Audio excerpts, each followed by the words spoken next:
Hi, my name's Janelle and welcome back to Rosery Apparel. In this video, I'm going to be sharing a whole bunch of DIY gift ideas that you can make for yourself or your loved ones this festive season. Each of the projects I'll be sharing in this video, you can literally complete in just one day or in a cozy crafternoon. So yeah, without further ado, let's get into it and let me show you some cute DIY gift ideas.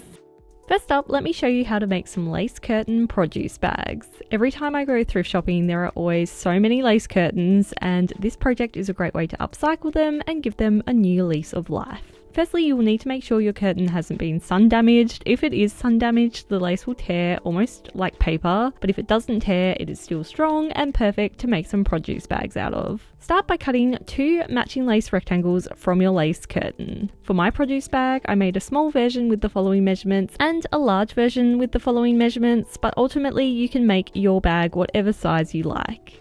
For this project, you're going to also need some bias binding, and I've decided to make some fun floral binding for mine. I've shared a whole separate video on how to make your own bias binding, and I'll have that linked in the description below if you'd like to make your own too. First up, overlock or zigzag stitch along all 4 raw edges of your rectangle piece to prevent them from fraying.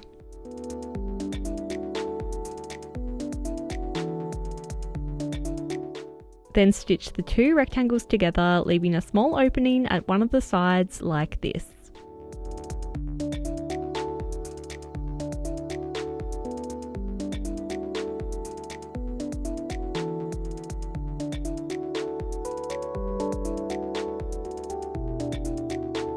To help me remember to leave an opening, I like to place 2 pins at the side like this. Once stitched, fold over the top edge so that it's covering the small opening, and then stitch the folded edge in place, stitching along the top and bottom of the opening like this.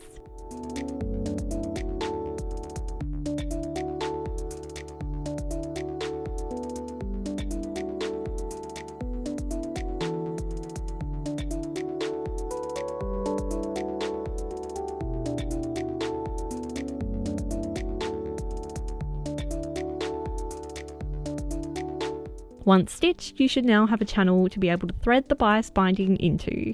Take a length of bias binding that is approximately 1/2 meter or 1/2 yard longer than the opening of your produce bag, and then fold and press the ends in by about 1 centimeter or 1/2 inch. Then fold and press the binding in half so that all of the raw edges of the binding are enclosed onto the inside. Stitch these folded edges in place.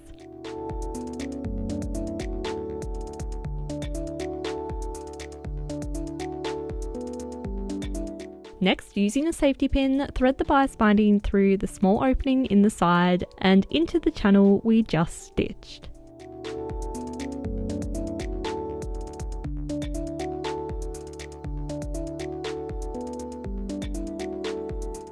Once thread all the way through, tie the loose lengths of bias binding into a knot at the opening of the channel.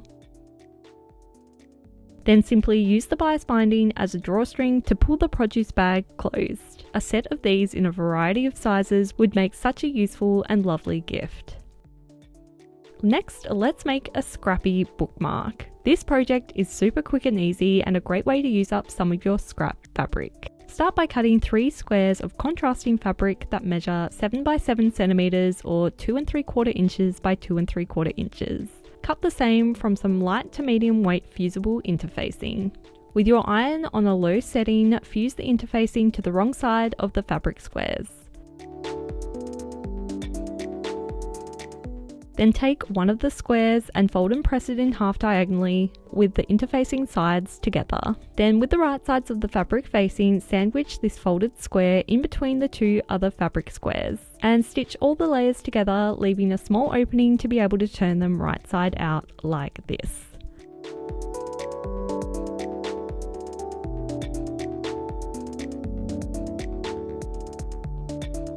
Once stitched, trim away the excess fabric and use the small opening to turn the bookmark right side out.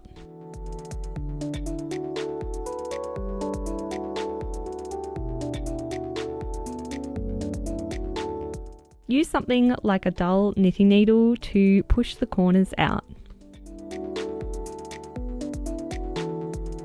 Then press the open edge inside the bookmark and top stitch around the bookmark like this to stitch the opening closed.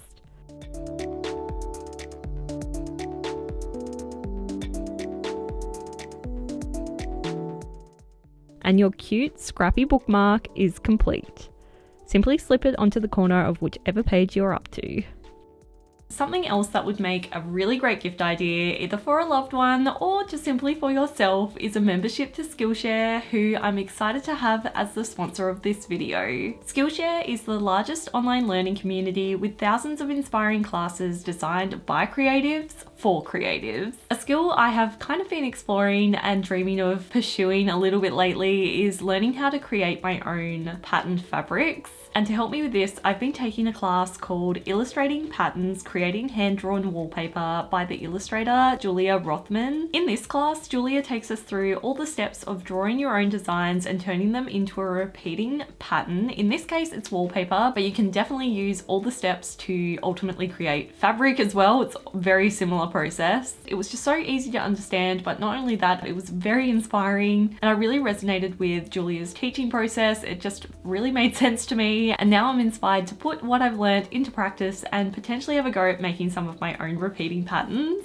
On Skillshare, you can find classes on a whole range of different topics such as design, woodworking, crafts, photography, productivity, writing, personal development. The list literally just goes on and on. And what I love about Skillshare is that each class is broken down into bite-sized lessons so you can learn new skills whenever you have a spare pocket of time. So if you'd like to check out Skillshare for yourself and see what all the fuss is about, then the first 500 people to click the link in the description below this video will receive a free 1-month trial of Skillshare, so you can get started today. Thank you so much Skillshare for sponsoring this video. Next, let me show you how to make a cute travel cutlery set. For this project, you'll need to cut 2 rectangles from a main and lining fabric that measure 40 by 18 centimeters or 15 3/4 inches by 7 inches. You will also need to cut 2 smaller rectangles that measure 18 by 16 centimeters or 7 by 6.5 inches. Cut the same again from some lightweight fusible interfacing. Start by fusing the interfacing to the wrong sides of all 4 fabric rectangles.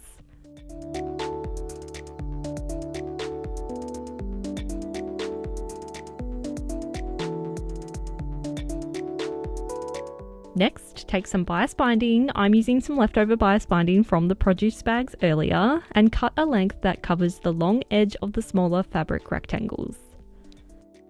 Then with the wrong sides of the fabric facing, secure the 2 smaller rectangles together by placing the folded bias binding along one of the longer raw edges. Stitch the layers and the bias binding in place like this.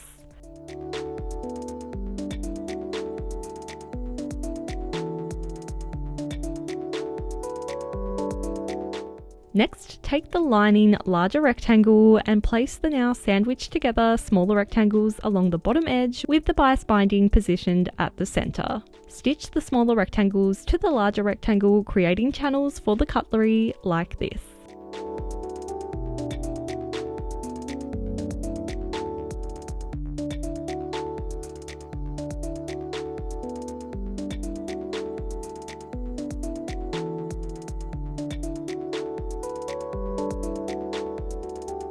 Next, cut 2 lengths of bias binding that measure approximately 40 centimeters or 15 3/4 inches. Fold one end of both bias binding pieces in by about 1 centimeter or 1/2 inch, and then fold the bias binding in half to enclose all of the raw edges onto the inside. Stitch these folded edges in place. Next, place these bias binding pieces along one side of the fabric rectangles, approximately 11 centimeters or 4.5 inches from the bottom edge. Then with the right sides together, place the main fabric rectangle on top and stitch it in place, sandwiching the 2 bias binding pieces in place at the same time like this, also leaving an opening along the top edge to be able to turn the layers of fabric right side out.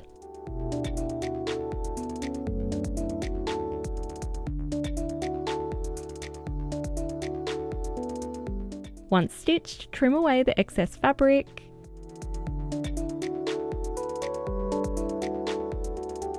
And then use the opening to turn the layers of fabric right side out.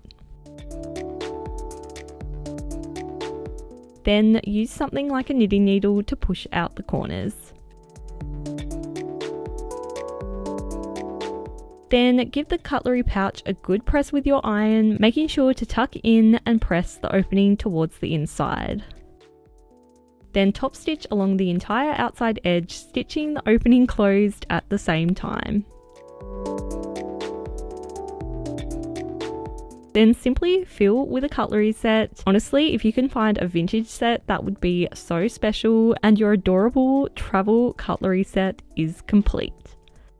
The next gift idea I have for you are a pair of these incredible wavy cushion covers. Earlier this year, I made a whole tutorial and free template to be able to make these cushions, and I'm so happy with how they turned out. I made them especially for my guest bedroom, and they're just a little bit more fun and interesting compared to just an ordinary cushion cover. And yeah, I just wanted to include these in this video too, as I feel like they would make such a lovely gift. I'll have the full tutorial and the free pattern linked in the description below this video, so if you'd like to go and check that out and make some of these for yourself, then you can do that. Lastly, let's make an adorable fabric headscarf. From your fabric, cut a triangle with the following measurements. For my headscarf, I'm using some broderie unglaze fabric that's just so lovely and delicate and perfect for this kind of project.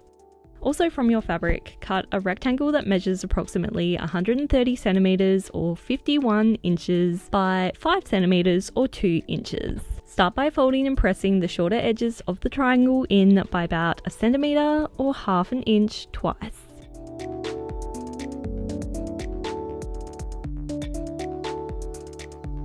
Then trim away the excess fabric. Then stitch these folded edges in place.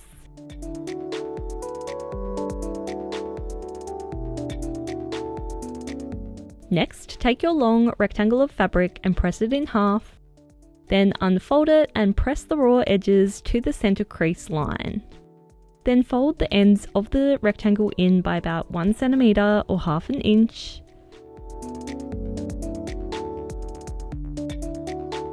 And then fold and press the rectangle in half once more so that all the raw edges are enclosed on the inside. Next, place the last remaining raw edge of the triangle inside the now folded rectangle, making sure that it's positioned at the center of the rectangle.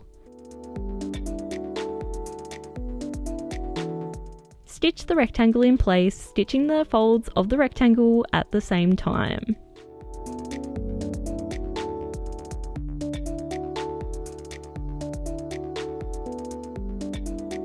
And your adorable fabric headscarf is now complete. So I hope you enjoyed this video and that you're now inspired to have a go at making some of the gifts you're going to be giving out this year instead of just buying them. If you do have a go at making any of the projects I've shown in this video, then I would love to see them. So be sure to tag me at Rosery Apparel when you share your photos on your socials. And I have shared quite a few of these types of videos over the years, so I'll be sure to leave the entire playlist down in the description below if you'd like even more DIY gift ideas to make. Thank you so much for watching this video until the very end, and I'll see you in the next one.